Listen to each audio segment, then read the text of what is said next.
C'est compris. Les bourreaux gaullistes prétendent spolier. Connu que de l'indifférence.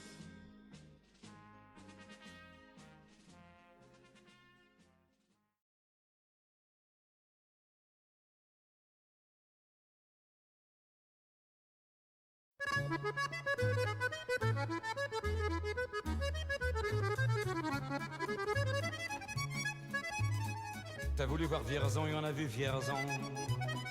T'as voulu voir Vesoul et on a vu Vesoul.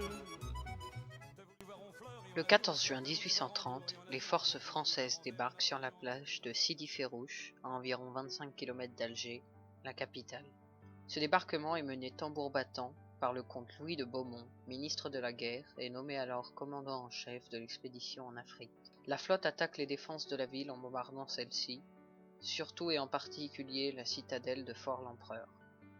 À ce moment de l'histoire, l'Algérie est gouvernée par le sultan d'Istanbul qui est leur souverain. L'Algérie se nomme ainsi Régence d'Alger et est le paradis des pirates. La ville appartient aux mains des Turcs et est un marché d'esclaves blancs pour la plupart. Du XVIe au XIXe siècle, les pirates sèment la terreur en Méditerranée et empêchent tout commerce international. Effacer la piraterie de la carte est un enjeu majeur pour les Européens.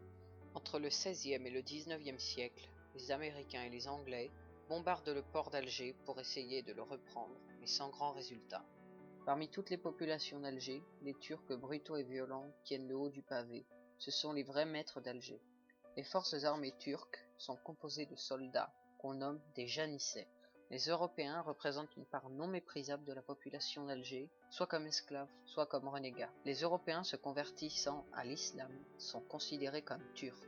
Les Européens, pendant les siècles, avaient peur des mauvais traitements et du sort qui leur était réservé comme esclaves. Il y avait des tribus, des barbaresques, dans le port d'Alger, qui accostaient les bateaux français, et qui vendaient ensuite sur le marché d'Alger, comme esclaves, les femmes, mais aussi des hommes et des enfants.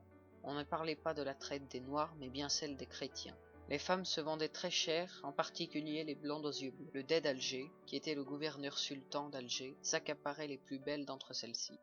Entre 1530 et 1780, plus d'1 million de chrétiens blancs ont été réduits comme des esclaves par les musulmans barbaresques.